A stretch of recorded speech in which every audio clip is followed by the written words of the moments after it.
Ce que je vais essayer de démontrer aujourd'hui, c'est que la société se défait, comme l'a expliqué Mathieu, sous l'emprise conjuguée des idéologies de la déconstruction et de l'extension permanente du domaine du marché. Mais la crise de sens de la postmodernité bouleverse ce mouvement historique. Cette situation nouvelle de l'histoire ouvre des opportunités, mais aussi des menaces, et implique une vision nouvelle d'un catholicisme social de reconstruction et de résistance. Je viens de vous lire 5 lignes qui sont le résumé de mon propos qui durera 20 minutes et qui aura donc, sur les ordres de Mathieu, 2 parties. La première partie sera consacrée à cette affaire du politique qui est devenu post-politique, comment nous sommes passés du politique au post-politique, et la deuxième partie sera davantage prospective pour comprendre la situation actuelle et les menaces et opportunités et pistes, bien sûr, pour nous, catholiques en action. Malaise dans la démocratie, malaise dans la société, mais malaise dans la démocratie, c'est malaise dans la politique. C'est le titre du livre de Jean-Pierre Le Goff, son dernier essai publié en 2016. Encore un intellectuel de gauche que Libé, l'Obs et France Inter sont obligés désormais de classer dans la célèbre catégorie des nouveaux réactionnaires ou néo-réacs. Ce livre met en lumière les postures et les faux-semblants d'un conformisme individualiste qui vit à l'abri de l'épreuve du réel et de l'histoire, tout en s'affirmant comme l'incarnation de la modernité et du progrès.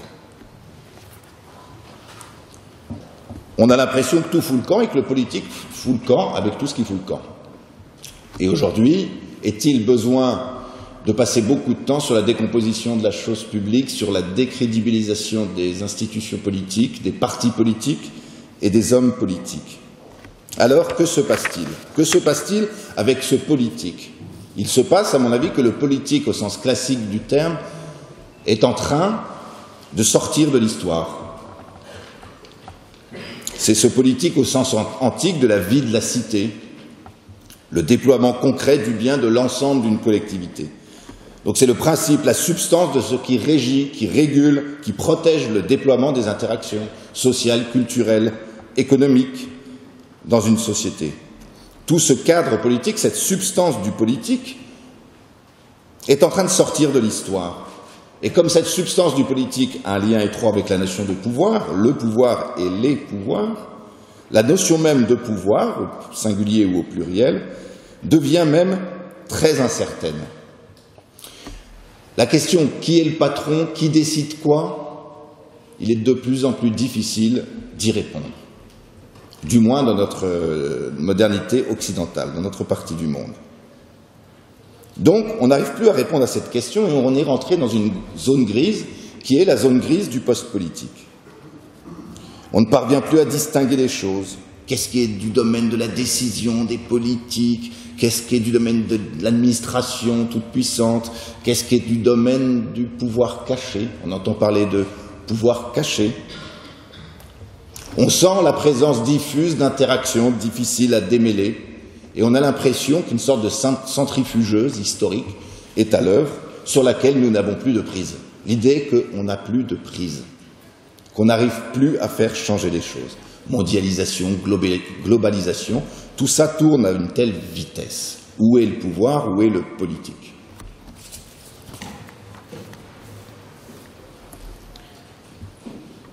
Il y a une autre manière aussi d'appréhender cette question des pouvoirs. Nous avons parlé ici des pouvoirs de décision concrets d'appareils politiques qui sont en zone grise. Il y a aussi la question culturelle qui a été abordée par Mathieu Etchessahar. On peut aborder la question du pouvoir sur le plan concret, on peut l'aborder sur le plan culturel, et on peut essayer de comprendre ce qui imprègne aujourd'hui notre superstructure culturelle. Notre superstructure culturelle, non pas au sens marxiste du terme, mais au sens d'une culture dominante. Qu'est-ce qu'il habite aujourd'hui? Et quels sont les habitus de cette société, habitus qui sont profondément ancrés dans nos vies quotidiennes, dans nos vies personnelles? L'idée de cette superstructure culturelle, c'est que s'ancre dans la vie collective, de manière culturelle et non pas par des leviers de pouvoir, Un certain nombre de choses qui sont dans l'air du temps, comme on dit, qui imprègnent nos mentalités, nos mœurs, nos manières de vivre, de voir le monde, nos manières de hiérarchiser des valeurs ou de ne plus hiérarchiser de valeurs, les manières de penser et les manières, bien sûr, d'interagir au sein de la société. Et bien évidemment, quand un habitus s'imprègne, il imprègne les personnes, mais il imprègne aussi les lieux de décision où ces personnes ont des responsabilités. Comment qualifier cette domination culturelle aujourd'hui, cette superstructure culturelle? On a l'habitude, notamment nous, les catholiques, et après les mouvements de 2013 de la Manif pour tous, de souligner, et on a raison de le faire, que c'est une culture libertaire, que c'est une culture de déconstruction des repères, etc. Et c'est vrai. Et là, nous nous retrouvons dans un contexte où ceux qui portent profondément les valeurs de la culture dominante, libertaire, semblent en péril. On a cru, ces dernières décennies, que ce qui allait rendre l'homme heureux, ce qui allait combler tout le monde, c'était les notions de liberté, d'égalité et d'émancipation. Et aujourd'hui, qu'arrive-t-il? Il arrive que le peuple demande des repères de l'identité, de la sécurité. Panique dans le landerneau, bien sûr, du monde intellectuel parisien. Que se passe-t-il? Les populismes reviennent et les populismes se nourrissent de ce besoin d'identité, de sécurité et de repères. Il semblerait, de fait, que nous arrivions au bout du bout de la logique individualiste. Pierre Manant a défini ainsi le processus que nous sommes en train de vivre. Je le cite, « Nous avons livré toutes les composantes de la vie sociale à la souveraineté illimitée de l'individu particulier. » Et aujourd'hui, y compris Libé, y compris l'Obs, France Inter, etc., se demandent mais comment on fait une société? Comment on fait société, ils disent? Comment refaire du commun? Comment refaire des références communes? Et cette question est dans l'air, elle est sur la table. Et ça me mène à ma deuxième partie. Quelles opportunités cela représente-t-il au plan prospectif? Nous sommes heureux de voir s'effondrer cette culture libertaire, d'une certaine manière, de voir qu'elle n'a plus tellement de prise dans les désirs des gens, dans leurs aspirations profondes, dans les aspirations profondes du peuple, dans nos pays. Donc cela nous donne une opportunité, bien évidemment, de proposer de la substance. Puisque les gens ont besoin de repères, eh bien donnons-leur des repères. C'est le moment de donner des repères politiques, anthropologiques, familiaux, des repères de vie en société. Et c'est une opportunité, bien évidemment, dans cette dissociété que nous a décrit Mathieu Detchessart, de reconstruire des sociabilités, de reconstruire les solidarités, de retisser la société, bien évidemment. Donc c'est une opportunité de proposer une véritable alternative, une vision d'ensemble des interactions sociales, économiques et culturelles pour refaire une société, pour refaire le politique. Et si on songe à cette opportunité, nous pouvons penser que nous sommes particulièrement bien outillés pour ça. D'une part, parce que nous disposons d'une anthropologie solide, et le repère anthropologique n'est-il pas le premier des repères? D'autre part, parce que nous disposons d'un enseignement social qui est celui de l'Église et qui nous donne, là, les outils pour réexpliquer comment fonctionne une société. Et si les journalistes avaient connu un peu mieux cette doctrine sociale de l'Église, ils n'auraient pas été surpris du fait que Jean-Frédéric Poisson soit catholique et ne soit pas libéral. Parce que cette doctrine n'est pas libérale. S'ouvre l'opportunité pour nous d'un nouveau catholicisme social en action. Retisser les liens, refaire le politique, par le bas et par le haut. Cependant, les choses ne sont pas si simples. La superstructure culturelle, au-delà des idéologies dominantes, est profondément marquée par l'évolution moderne du système économique dont a parlé Mathieu. Il y a la civilisation technique, bien évidemment, qui produit ce que nous sommes. Bernanos avait expliqué ça très bien dans La France contre les robots. On était dans les années 40, je crois. D'autre part, ce système économique, en effet, produit une nouvelle culture et même une nouvelle société des individus dissociés. Inutile de le démontrer à mon tour, puisque Mathieu vient de le démontrer. Nous avons vécu 40 ans d'une profonde mutation, même si l'affaire est ancienne, 19e siècle déjà, parmi les penseurs du libéralisme, mais une profonde mutation et accélération à partir du tournant néolibéral, fin des années 70, début des années 80. Reagan, 1980, Margaret Thatcher, 1979. Donc dans le monde anglo-saxon. D'abord, Margaret Thatcher disait « Les marchés et les intérêts individuels sont la seule réalité. Je ne vois rien qu'on puisse appeler société. » Voilà quelle est cette dissociété. Ce n'est plus une société, Mathieu a raison. Et c'est l'impossible société de marché. Donc ce nouveau modèle de relations sociales s'est étendu, bien évidemment, dans le monde par la suite et a connu une accélération phénoménale au tournant des années 80-90 avec ce qu'on a appelé la financiarisation.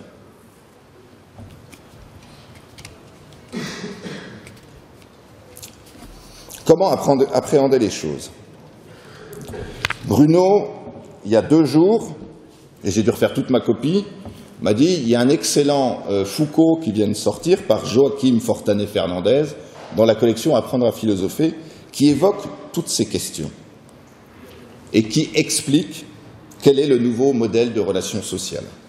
Et ce sont des cours qu'il a donnés au Collège de France en 1979 et qu'on peut retrouver dans un ouvrage qui s'appelle « Naissance de la biopolitique ». Et je vais vous citer Foucault et Fortanet-Fernandez pour comprendre quel est ce nouveau modèle de relations sociales. En réalité, il est permis d'affirmer l'existence actuellement d'un marché pour chaque domaine de la vie individuelle. Il s'agit de multiplier le modèle économique de l'offre et de la demande pour en faire un modèle de relations sociales. Pour Foucault, l'individu n'est pas uniformisé. On a tendance à dire parfois on veut créer un homme unique, uniformisé, etc. Ce n'est pas tout à fait vrai. Au contraire, l'homme est divers. Et l'homme est divers et réglé par la publicité, par le marketing des comportements, et la publicité s'adresse à toute la diversité. L'individualisation crée beaucoup de diversité. Donc il n'est pas uniformisé, mais il est dissocié dans la variété de ses caractéristiques. Et il devient, explique Foucault, entrepreneur de lui-même. Je le cite, « Il faut que la vie même de l'individu fasse de lui comme une sorte d'entreprise permanente et d'entreprise multiple. Le sujet devient un entrepreneur de lui-même. » Comment ne pas penser, en lisant cela, écrit en 1979, au processus actuel de l'ubérisation, comme on l'a dit. L'ubérisation, la fin du salariat, et tous auto-entrepreneurs. Des choses qui sont développées dans le débat public aujourd'hui, à droite et à gauche. À droite, Nathalie Kosciusko-Morizet, à gauche, Emmanuel Macron. Enfin, on se demande s'il y a une droite ou une gauche encore dans cette affaire. Mais on voit bien que la fin du salariat est annoncée, que l'ubérisation généralisée de la personne qui devient entrepreneur de lui-même est le modèle de société qui est en train d'advenir. Alors oui, il existe toujours un État, certes, dans ce modèle néolibéral. Et d'ailleurs, cet État, on en constate l'hypertrophie administrative. Mais cet État, et c'est le cœur de mon propos, est devenu post-politique. Il est en quelque sorte le gestionnaire et l'administrateur de l'extension permanente du domaine du marché. Voici quelle est la finalité de cet État, pour Foucault. La finalité du gouvernement néolibéral est d'intégrer toute la vie de l'individu. Le couple, la famille, les loisirs, le repos, le sexe et la mort entrent dans un mercantilisme qui transforme le sujet en entreprise. N'est-on pas en train de vouloir tout régler? Si nous manifestons demain contre la loi Taubira, avec la manif pour tous, n'est-ce pas parce que l'État est en train de tout régler dans ce processus mercantile? Donc on voit l'État partout, on voit l'État qui se mêle de tout, jusqu'à tendre à une apparence totalitaire. Et il dit qu'il va s'occuper de tout. On parle du care, prendre soin de l'autre, on parle de revenu universel. Moi, je me méfie de ces notions-là. On va s'occuper de tout, dormez, gentils, brebis. car ce pouvoir devient un dispositif de pouvoir sur la vie, et là, je cite, le biotech, l'eugénisme, l'euthanasie, la reproduction, le transhumanisme, etc. Tout ça étant relié, bien évidemment, à de nouveaux marchés. C'est l'extension permanente du domaine du marché, et c'est l'exemple criant, la loi Taubira. Demain, nous allons manifester contre la GPA. De la loi Taubira à la GPA, de la GPA au grand marché de la procréation. Comment permettre à un grand marché de la procréation d'advenir dans notre société? Il faut commencer par le faire admettre culturellement. Si on arrive à faire admettre culturellement que l'externalisation de la grossesse est une chose normale, possible et profitable, eh bien, ce grand marché s'ouvrira, et je ne sais pas s'il en est de plus grand et de plus profitable, puisque là, tout le monde est concerné. Et c'est un grand marché mondial, bien évidemment. Pour conclure, 3 perspectives pour ce catholicisme social et 3 priorités dans l'action. Les perspectives. Refaire le politique passe par une résistance à l'extension permanente du domaine du marché, ce qui signifie oublier l'idée libérale conservatisme. Deuxième point, retrouver une vision classique du politique et de l'État, parce que nous avons besoin d'un État, nous avons besoin du politique, et il faut redonner sa vie même à ces institutions pour pouvoir refaire le politique par le haut. Il faut toujours un toit à la maison. Le troisième point, reconstruire les interactions sociales par le bas à tous les niveaux d'exercice de nos responsabilités. Il s'agit là d'un catholicisme social de construction pour recoudre les liens et de résistance pour dire la vérité sur l'homme. Et les 3 priorités ou 3 éléments fondamentaux qui doivent nous animer dans le temps qui s'ouvre et qui est un temps difficile. Le premier, la liberté intérieure, qui est le point de départ de toute résistance et qui suppose d'avoir une vision de l'homme capable de vivre en relation, qui n'est pas réduite à la dimension des besoins individualistes, du plaisir, du profit. Un homme qui soit capable d'aimer, de vivre avec les autres, c'est le don et c'est l'amour. Deuxième, fonder l'objection de la conscience, parce que nous allons avoir de plus en plus besoin de l'objection de la conscience. Et le troisième point, refuser l'assujettissement collectif en mobilisant la responsabilité propre des catholiques dans la nation. Je vous remercie.